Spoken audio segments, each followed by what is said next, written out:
En apparence calme et anodine, cette colline cache en réalité une histoire pleine de mystères.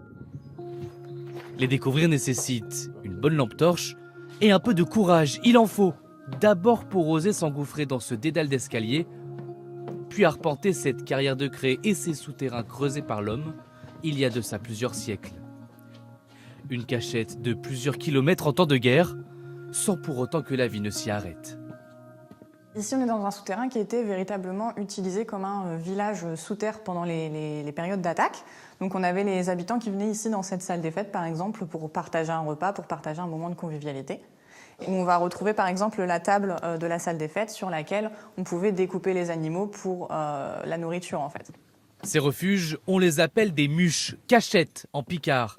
Un lieu immense, 28 galeries et 300 chambres. Elles sont occupées du Moyen-Âge jusqu'au XVIIe siècle, puis utilisées par des soldats pendant la guerre de 14-18. Là, on va entrer dans une des salles dans laquelle on trouve des concentrations de signatures de la Première Guerre mondiale. Des Américains, des Canadiens, des Néo-Zélandais et surtout des Australiens. Dans cette pièce, moi j'aime bien cette signature, juste là, sur le silex directement. Donc c'est la signature du soldat Clegg, qui est australien.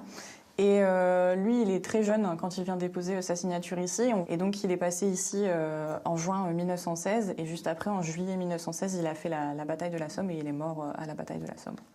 Des soldats identifiés petit à petit pour raconter leur histoire et échanger avec leurs descendants. Mais pas besoin de se déplacer à l'autre bout du monde pour rencontrer d'anciens habitants de ces refuges. Tu me tiens le bras, comme quand nous étions fiancés. Hein, Monique Jonquille n'a jamais quitté Naour. Ces muches, elle les connaît très bien. C'était juste le chemin par lequel nous arrivions, c'était par ici. Elle s'y est réfugiée avec ses parents pendant la Seconde Guerre mondiale pour échapper aux bombardements allemands. Pendant une semaine, elle a vécu dans une de ses chambres. Elle avait 6 ans. Un jour, j'ai une petite sœur qui avait 2 ans de moins, qui a 2 ans de moins. Et nous nous disputions et nous faisions du bruit. Alors, nous entendions les Allemands qui arrivaient avec les bottes et ça résonnait beaucoup. Donc, maman nous a fait signe de nous taire. Nous avons obéi tout de suite. Depuis, Monique Jonquille et son mari retournent de temps en temps dans ces souterrains, avec à chaque fois la même émotion. Je pense aux anciens. Quand il y avait des guerres qui duraient très longtemps, et aux familles qui étaient là quand même.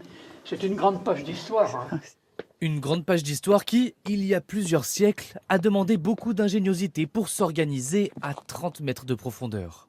En dessous de la terre, ici, il y avait toute une logistique qui s'était organisée. Et notamment, pour pouvoir cuire des aliments, la fumée devait ressortir du souterrain. Or, elle ne pouvait pas ressortir directement du flanc de la colline. Il a donc fallu allier audace et savoir-faire pour ne pas se faire repérer par l'ennemi. Ici, on a le souterrain. La fumée sort de ce conduit. Et pour éviter qu'elle sorte directement dans le flanc de la colline, ils ont créé cette déviation pour que le conduit de cheminée arrive directement dans la maison du meunier. Vous voyez, on a le moulin qui est ici. Et la cheminée sortait. Et comme ça, pas de risque de se faire repérer par l'ennemi. Aujourd'hui, plus d'ennemis à l'horizon, mais de nombreux touristes.